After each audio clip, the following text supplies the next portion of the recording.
This video is gonna be a mess. It should really be scripted, but here we go. I went through a breakup in September and I was absolutely devastated. I felt so worthless, so lonely. I was just a mess. Fortunately for me, I was on a wait list for a codependent, anxious attachment style coach for like the last 6 months, and I was just waiting to get a session with him. That opened up and I was able to do coaching sessions with him in October. I was also on a wait list for panic and phobia disorder class for 6 months, and I got into that class as well in October. I also want to mention I have a self-love coach already, and that I also had a therapist from Kaiser.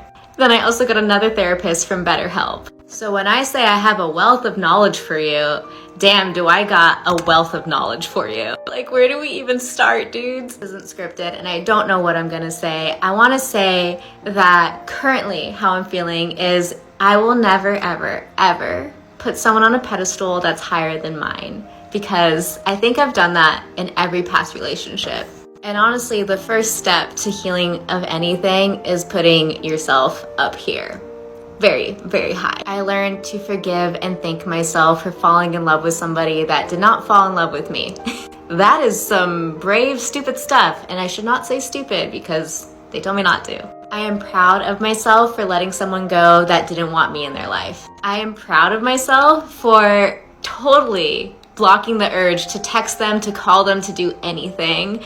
Ugh. And the biggest thing was accepting that I am codependent. I don't like that word and I don't want to say that I am that, but you have to accept to heal. This partner had previously broken up with me and I had begged them to get back. After that, I was not okay. Every single moment I was thinking, oh my God, they're not gonna like this, they're not gonna like that, they're gonna break up with me. And I was just an anxious mess. And I said absolutely nothing to them the entire time because I didn't want them to leave. Because I'm codependent and I'm a people pleaser. And also, I never wanted to admit that I'm a people pleaser, but here we are. I learned that silencing my needs actually makes for a way bigger mess. If you can have the conversation and work it out here, you don't have to have the conversation here and work out and do all the worst case scenarios and just freak yourself out, and therefore your partner can feel like, I don't know, this ick from you. You can feel this ick feeling from like needy people, and it just pushes you away, and you just don't want that because it's not a growth feeling from them. It's a, I'm dragging you down and I need you to help me get out of here too. Anytime I get that needy ick feeling, I reach out to my coach or I reach out to my therapist and I ask like, what is the best way to cope with this? Because it's not my partner's responsibility to do that for me. I've learned to confidently accept and love myself without needing the validation of someone else to tell me that. Okay, this chick is a complete basket case, man. Funny thing is she's a good looking girl, obviously, right? Still fairly young. She looks like she might be about 25, 27, somewhere around there. Running out of time. I would not, if I were her at her age, I would not be wasting the last 3 or 4 years of my 20s talking to 2 therapists and, you know, all these life coaches that she has. Oh, I gotta fix the fact that I'm codependent and all this. All of that can easily be done by reading a few books. You don't need to hire all of these people. You don't need these quote unquote life coaches who are going to tell you whatever you want to hear as long as you tap the credit card. No, go down to your Borders or, you know, bookstore, not Borders, at Barnes and Nobles. Dating myself here. Borders out of business, but yeah, go down to your Barnes and Nobles. Friggin' A, man, go down to your public library for Pete's sakes, right? Find a book, right, that in the self-development section on codependency, or even just look it up online. You'll find plenty of articles. Okay, you don't need the life coach. Okay, because again, not only are they going to charge you, but they are just going to tell you what you need to hear. So you continue to come back and tap the credit card. You know, that's what I've found. And then you just come out of the, you know, those sessions just a bigger a-hole, a bigger narcissist, and a bigger dick to people, right? So that would be my first piece of advice to this girl. But again, back to the fact that this is not a bad looking woman. If she was walking, you know, if she was walking along on the beach in her bikini, everybody would look, right? I mean, this chick has no problem getting, you know, good guys. She has no problem getting, you know, good men to treat her right, to marry her. You know how many men would probably like just dive on their knees and, and offer to put a ring on it. So many, right? So many. But here she is picking that one dude out of all the good guys out there, looking for that one dude who is going to misbehave and mistreat her and all this. And I hate to say it, she's on this trajectory to become DG. I mean, technically, she's already there with the way she's talking. Also, another thing I don't like that these therapists brainwash these women with is this pedestal thing. Like they like, oh, yeah, never put anyone else on a pedestal but yourself. It's like, well, what if you're a rotten person? Or what if you're dating somebody who's like 1,000 times more successful than you are, and you're here and he's there? Nope, never. You need to be above him. It's like, you can tell yourself that, but that's not reality, right? If this dude is that much better than you, you have to acknowledge that, right? You just do, right? It's like when I've been mentored by people who were more successful than me, or, had more money or more whatever, they had more knowledge. Believe me, I knew my place, and I'd be like, okay, they're here, I'm still here, but I want to get there, right? I want to get there. I want to learn. You got to toss your ego aside if you want to learn, right? You can't have ego and learn at the same time. You have to let your ego go. And this is why, I was able to, get to where I was in life, having not grown up with much money, but I went pretty far. My dad's even still shocked. He's like, wow, he went further than we ever thought he would, right? Because I pushed my ego aside. Whereas, I have other family members who didn't do so well in life. And, we were pretty much in the same family. It's because their egos, right? And I have no problem saying that. Like, to this day, I mean, they're still not doing well in life, and they're angry that they're not doing well in life. But you talk to them, they're full of ego. They're full of their own, like, self-congratulatory nonsense. And it's like, well, maybe if you push your ego aside to learn from somebody else, no, I know it all. They never learn. So you never move in life. But regardless, yeah, going back to her little pedestal comment, especially being a female, when you're in a relationship with a guy, and I'd say almost 100% of these chicks do not want to date a guy who's making less money than them. They don't want to date a guy who's shorter than them. So guess what? The guy will be above you on that pedestal because he'll have more money than you, will be making more money than you, and will be taller than you, stronger than you. So yeah, he's going to be up here. Sorry, honey. Yeah, that's the way it's meant to be. And this is why guys go for submissive chicks. This is why guys go for younger women, because they know their place. They know, like, oh, this guy's older. He has more life experience. He has more knowledge. He can teach me things. He can mentor me. He's financially, he's got resources. He's kicking ass. He's here. And here I am, because I'm just, the Taco Bell worker. But I'm hot, but that doesn't mean that I should be here just because I'm a woman or I got, I'm hot.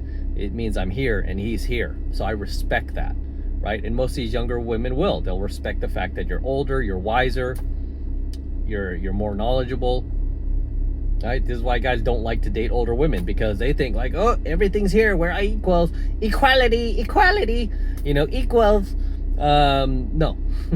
That's why those relationships don't work out, and those women forever stay single because they become too masculine, and no guy wants to date another dude, right? You don't want to date another guy, especially one that is, wears a dress, which they don't even wear anymore. They wear pantsuits like their god demagogue Hillary. In any case, so yeah, she it's too bad because she is a good-looking girl. She has a nice face and looks pleasant and has a nice feminine voice, but she's getting a lot of bad advice, and she's like turning to the wrong people to learn from. And, it just tells me that she did not have a father in her life. I could always tell, man. I could always tell these types. Did not have a dad in their life. Doesn't have any brothers. She's just been surrounded by women her whole life and no strong male role models. I mean, I can just see it a mile away. Right? Sad. But let's roll on to the next clip, shall we? So why can't you get over that person? My therapist and I talked about why I couldn't get over somebody. Why I kept thinking about him or dreaming about him or talking about him or wanting to look him up on social media and see what he's doing. First of all, it's very habit forming to do that. So breaking a habit was like one of the first steps. But also, what was the core reason? So what she had me do was get out a notebook. She told me to write down every single quality that I loved about this person. Everything I could think of. So when I actually had like a full page of 2 columns, she told me to look at that list and to circle the things that described me. And I was pretty shocked to find out only 3 or 4 things really described me. And she said, I don't think it's him you love. I think it's the qualities that he holds. And I think once you become more of those things on your list, you'll be able to get over him. And guess what? She was right. She was so right. And here we have another single woman taking advice from another single woman that calls herself a therapist. Because as you know, I mean, overwhelmingly, almost entirely, most of these so-called therapists are female. And almost entirely, no shock, they're all single, they're all woke, they're all, you know, pushing the same narrative. And it's sad, you know, it's sad because they are, you know, basically taking the money from these gullible fools like this young lady and just doling out advice to keep them single, right? The advice they give is never to be like, hey, you know what? Relationships aren't meant to be perfect. It never will be perfect. You know what? Stop looking, you know, for the grass to be greener on the other side. Instead, make the grass greener where you already are. That would be great advice, wouldn't it? And I don't even have a therapist license. That would be great advice. Like, hey, you know, whatever problems you have right now with this guy, you're just going to find him in the next relationship. So why don't you do this? Why don't you guys try to work on these together as a couple and see how you function as a unit? See if you can work together and kind of build something long term, right? Would he be a good teammate for that, right? Or are you just quitting too easily like so many of you broads do, right? Are you just jumping ship too easily because you think that you can find happiness, you know, beyond this relationship with this dude? I mean, again, you're just going to find yourself in the same situation, right? Instead of looking externally, like so many of these therapists tell you do, why don't you look internally and go, hey, what can I do here to make things better? You know, and I know she gave her the dumb exercise. What is it with these therapists and the notebook exercise, right? Because my ex from 2006, who made probably the most disastrous decision of her life to to leave me, and she quickly regretted it, by the way. Like, before the summer of 2006 was over, she did try to come back. I don't mention that very often, but she did try to come back, and I was already over it. I was like, nope, you're tainted. You went out with another dude, probably slept with that dude. I don't know. I don't care. You probably did. I don't care, right? But she tried to come back after that summer was over, after she tried to rebound, and that didn't work out. And I said no. And she continued to stalk me online for the next 3 years. I kid you not. This was back when MySpace was big. Out of MySpace, she was like stalking and sending me messages on MySpace, and I didn't reply to any of them, right? Not a single one. And I knew she was hurting. I knew she wanted to see me. She was like, don't do this, you know, please work with me. I'm like, no, nope. Well, I mean, yeah, different story if she did not, you know, jump to another dude. If she did not, you know, monkey branch, maybe I would have worked with her. Maybe I would have been like, yeah, let's try to fix this. But no, you already went there. Deal's done, right? You're tainted to me. And yeah, I get it. Everybody sleeps around. But yeah, I mean, to me, I was like, that's just extreme disrespect. So no. And I never took her back, right? Never ever took her back. But if I reverse, this all started when we were having problems in our relationship. Like, before she even met this dude, you know what she did? She went to a therapist. Her therapist gave her advice that, maybe you need to let Matt go for a little bit. Let Matt go and see what else is out there, so you could be really sure. And I remember she told me that. Her therapist said that. And I said, before this was even a famous verse, I said, F around and find out. I'm hurting. I don't want you to do this. I was like, but I said, you do it, we're done. Don't doubt me, right? Don't mistake my kindness for weakness, because I will move on. And I did. And my new girlfriend was on my Facebook at that time. Like, when she was trying to come back, I started dating this new girl named Diane. Really pretty too. And she had to eat this up, and she was like obsessed. She kept coming back to my MySpace, and seeing photos of me and Diane on our vacation, going out, having this, like, this relationship that she could have had with me, right? All because of her therapist, right? Her therapist told her, "Nope, gotta go out there, experience, write in your notebook, I'm a good person, I'm a good person," like 25 times per day, what she was doing. I'm like, that is the dumbest exercise ever, because you're not being a good person, you know? And so these chicks with the notebooks and the dumb advice from the therapist, and as you guys know how that story ended, fast forward, my ex became a single mom, 2 kids, 2 different daddies. I became successful. I'm sitting here driving my Lamborghini, and never took her back, right? But it all started with the therapist giving her that brilliant advice to go out there and test the waters. And I said, you test those waters, don't come back. I go, you walk out that door, it closes shut. And I wasn't kidding, right? F around and find out. I don't joke around when it comes to that stuff, right? And I you know, tell my girl right now the same thing, and any girls I dated after my ex, same thing. And none of them tried to play me like that, man. None of them tried to play me. It's funny when you put your foot down, you let them know, like, yeah, this will be over if you do that, right? And so it's a tough lesson, but these chicks, they listen to these ditzy therapists who tell them, like, no, you just go do this, and then they stay single.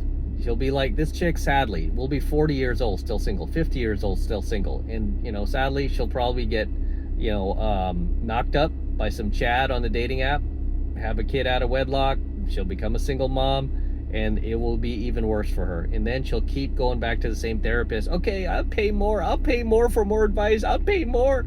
You know, yeah. It's such a racket, man. It's such a racket. But anyway, let's go to the next clip. Here's a lovely little PSA that nobody asked for. You wonder why the divorce rate's so high?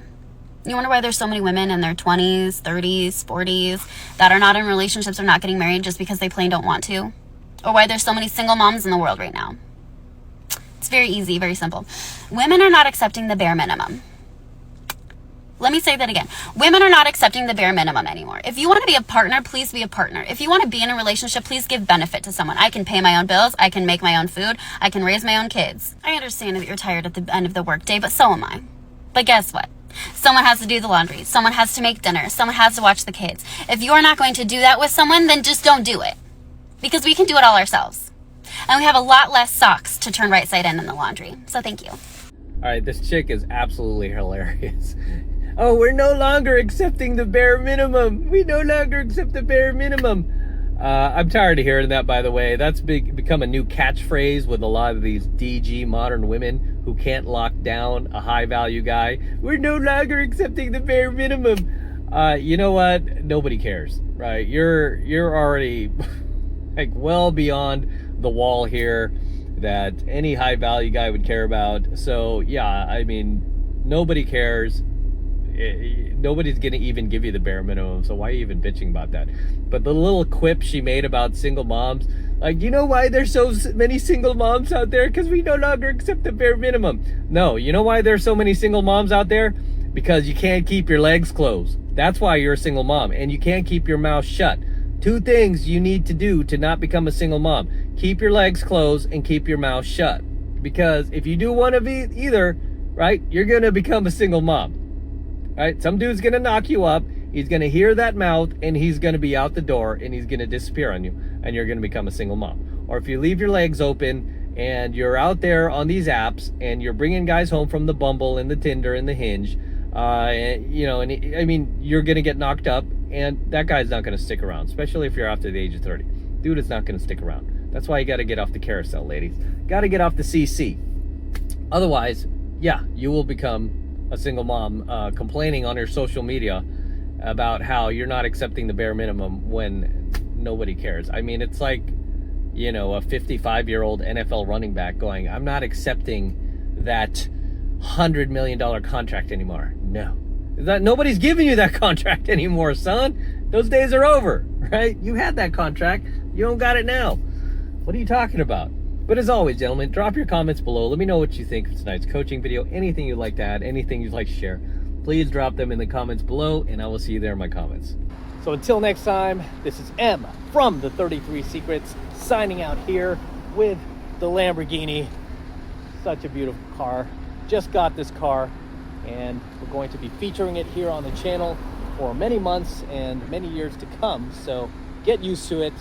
And yes, I still have the DeLorean. DeLorean is not going anywhere. But we are going to enjoy this car for many years to come while we have it here on the channel. Just picked this car up, had it delivered basically a week ago. The same guy who delivered my DeLorean, TJ, at Florida Exotic Transport. He also delivered the Lamborghini for me. You can also follow me on IG at MadCrossOfficial if you want to see the entire process of me purchasing this car. I'll probably do a full review on my Alpha channel, which should be fun. I'll have that up momentarily if it's not up already. This car is just amazing. Right, I was on the hunt for this car for over 2 years. And then finally when it popped up, it took me over 2.5 months to close this deal and get this car at the right price where I felt comfortable, they felt comfortable letting it go. This is in Rosa Festo Red. This car is finished in Rosa Festo Red, which is one of the rarest colors for Lamborghini. It's a $14,880 option. It's gorgeous, looks really good. But going to be featuring it in a lot more coaching videos here on the channel, so I'm very excited about it, as you can see.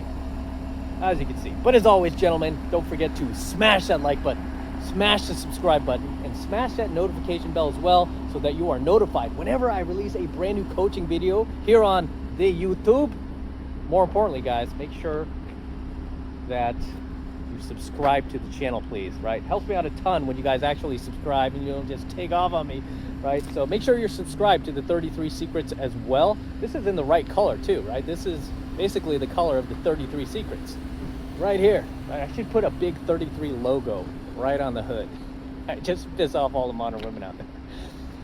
In any case, for you guys who want to support my work and everything I'm teaching you here, all of this red pill, gold pill, platinum pill content that I've been teaching you for years and years, if I've added value to your life, if you love what I do here, the best way to support me is by jumping into my monthly online coaching program, 7 Months of Mastery, where I'm teaching guys just like you how to go out there and approach and close the youngest, hottest, and most beautiful looking women on the planet.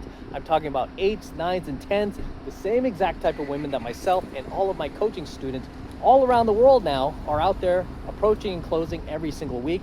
And I kid you not, we are making it happen every single week. I want you to join us. I want you to become one of us, right? We should all be driving Lamborghinis. In any case, that's the best way to support my work, guys. All you need to do is click the link below in my description box. It will take you over to my website where you can get signed up right now. It just takes 2 seconds. So do that now, and I will see you in my next coaching video. I'm out. Man, this car is gorgeous, isn't it? Look at that. Woo! Oh, goodness gracious. What a ride.